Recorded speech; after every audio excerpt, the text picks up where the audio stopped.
Шушкевич зрабіў страйкам як кацят. Кремль убачыў у іх цень польскай салідарнасці. Ну, Ленін піў піва ў Швейцарыі і казаў, мы не дажывем да рэвалюцыі. І стукнула ў голову, давайте мы парткамы выганем. А вось калі выйдзе рабочы клас... Апошні раз, відаць, 1917 году, можа, што-небудзь было, а можа, і тады не было. Прыбіральні былі, натуральна, зачынены ў вагонах. Парткомы, урэшце-рэшт, такі выкінулі. Былі вымушаны. Да, ну не будзем працягваць.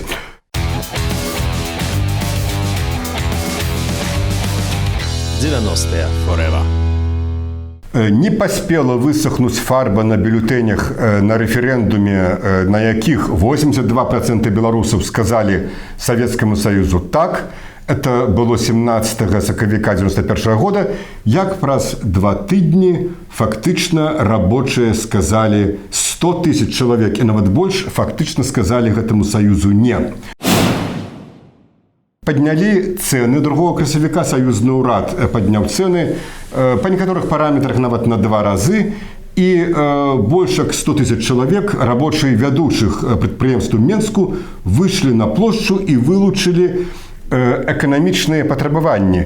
Ну, ясна, якія былі патрабаванні, цэны апусціць, заробкі падняць, але былі і палітычныя. Вось нагадаю, гэта адстаўка прэзідэнта СССР Гарбачова, роспуск з'езда народных дэпутатаў СССР, роспуск саюзнага ўраду, роспуск ўраду БССР, адстаўка Верховнага Савета БССР, новыя выбары, а праз нейкі час былі далучаныя патрабаванні даць дэкларацыю аб суверэнітэце, статус канстытуцыйнай сілы, ну, што азначала рэальна незалежнасць.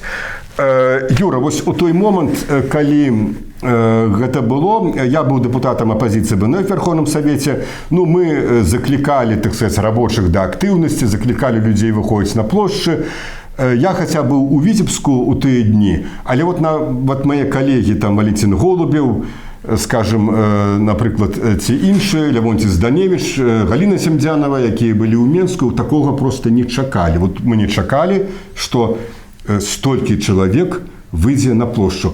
Вось тое, што такая, ну, падзея, якую мы хацелі, але адбылася нечакана, гэта нейкі выпадак, і чаму так адбылося? Ну, так вельмі часта бывае в гісторыі, дарэчы, як правіла, як бы вялікія падзеі адбываюцца нечакана нават для тых, хто іх вельмі прагнуў. Ну, вядома, што лютаўская рэвалюцыя ў Расіі 17-го года была велізарнай нечаканасцю для Леніна, напрыклад.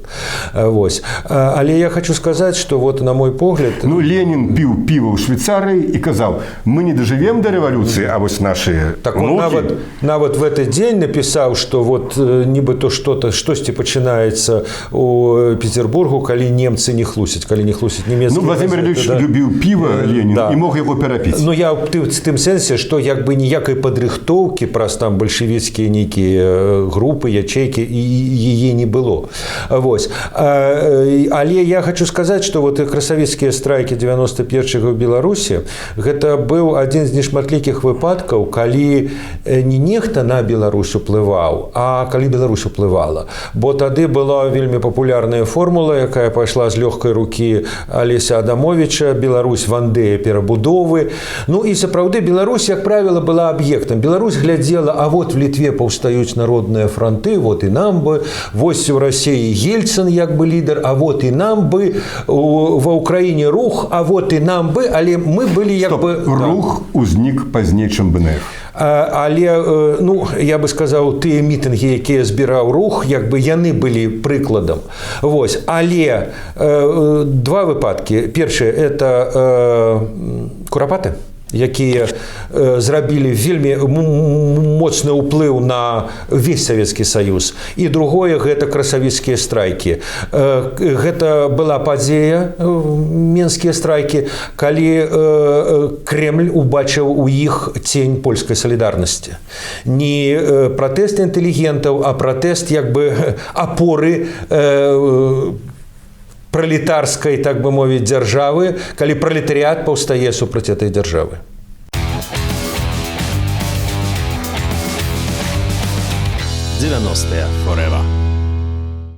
гэта эканамічныя патрабаванні страйкоўцаў, так?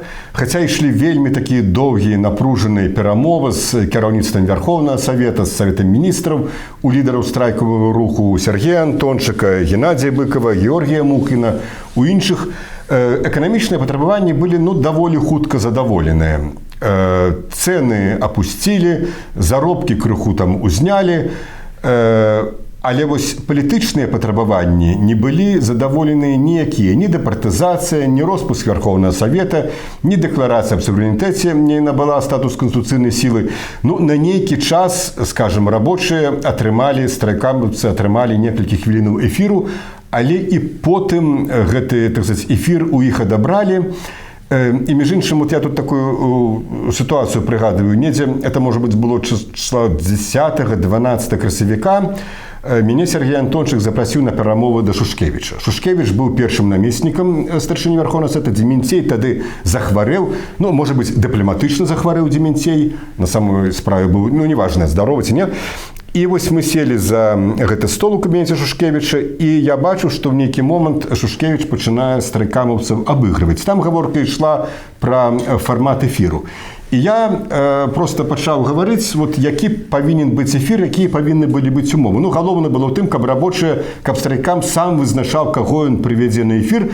Тады просто маглі б і дэпутаты ўдзельнічаць, надаваць, так сказаць, больш такое, палітычныя афарбоўкі. І тут Шушкевіч мяне спыняе, кажа: Сергей Йосифович, вы вот тут як журналіст ці як дэпутат?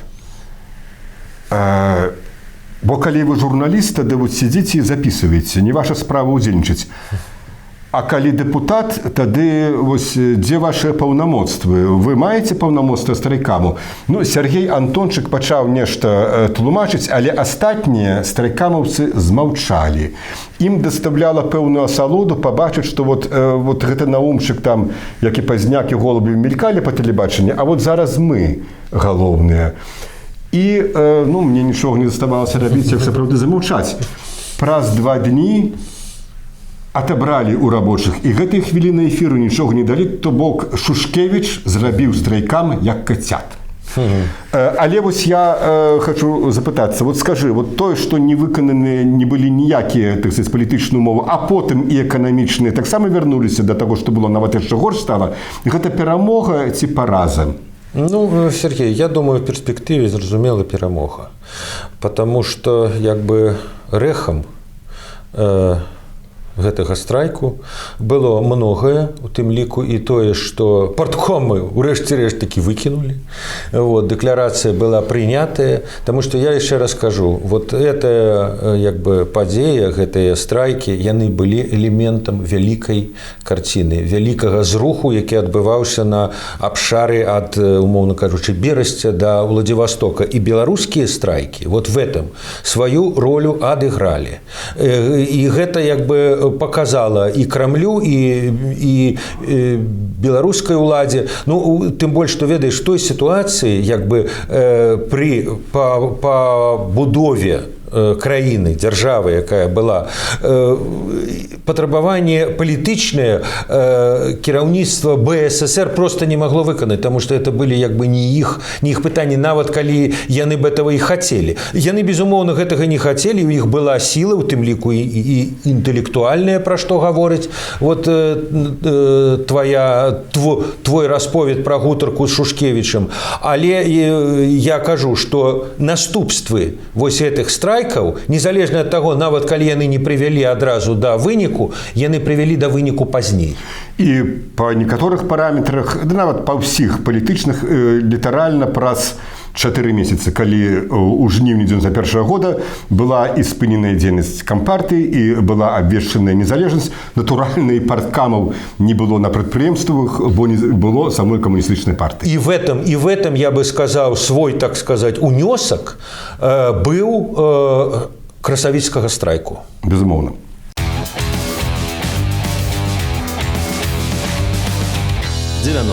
Forever.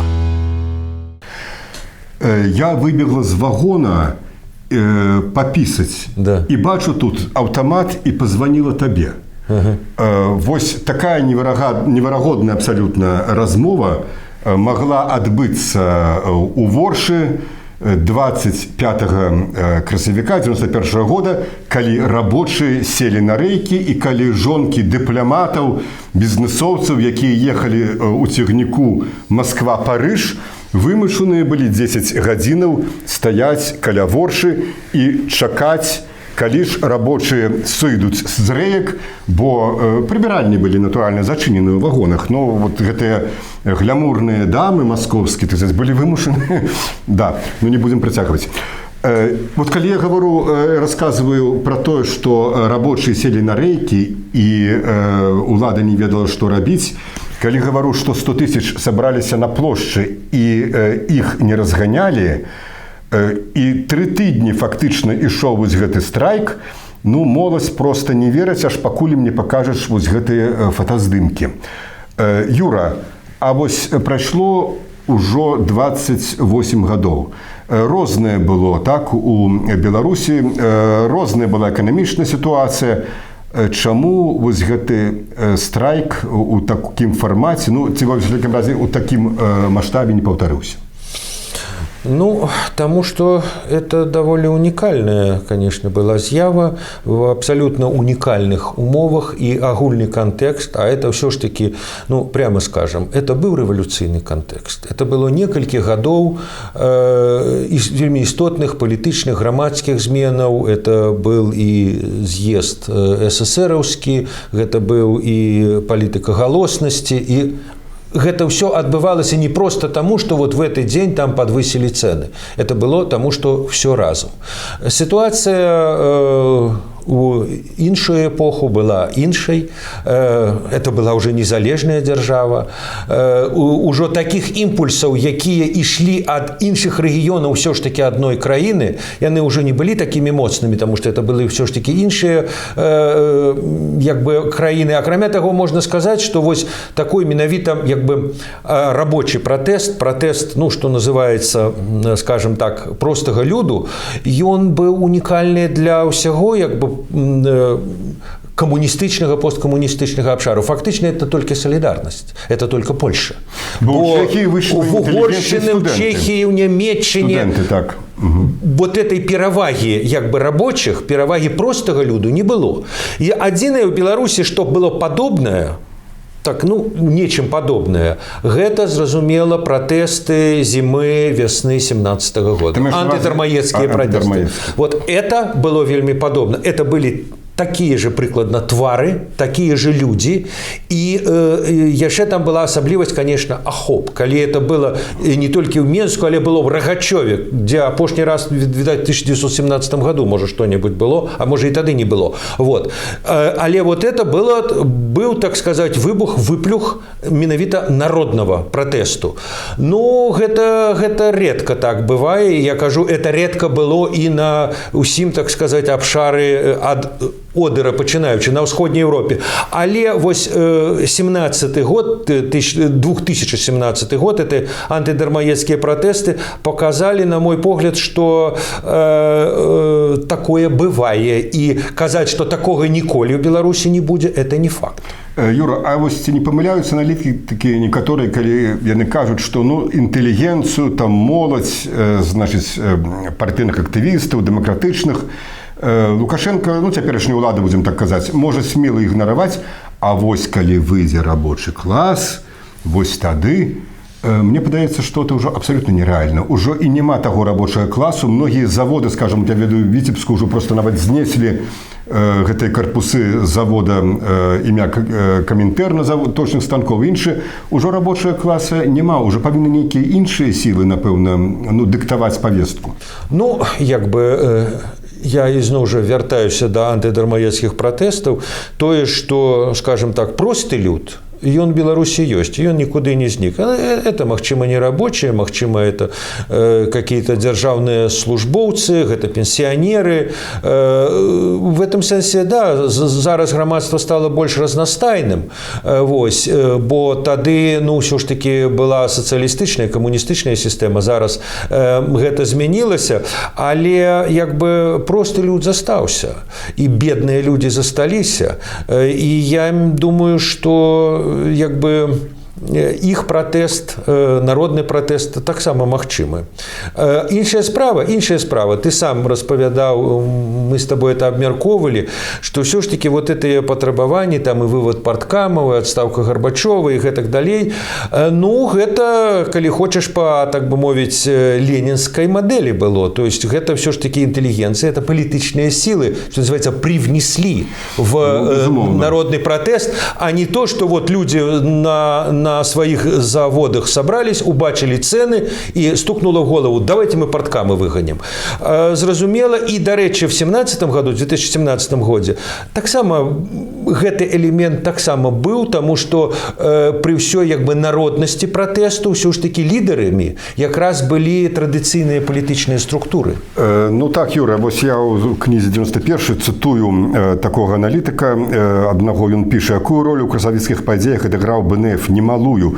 Па-першае, спрацавала двухгадовая дзейнасць БНФ. За гэты час шырокія сацыяльныя пласты слухалі праграму БНФ, значыць, патрабаванні страйкамаў падобныя да праграмы БНФ. На пляц перад домам ураду рабочыя таксама прыйшлі па шляху пракладзеным БНФ. Ну, пад БНФ маецца на увазе, конечно, шырокі рух.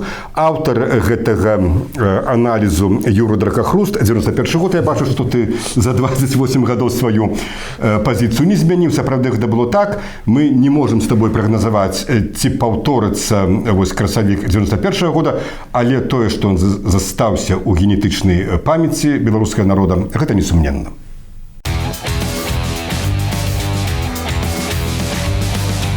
«90-е forever».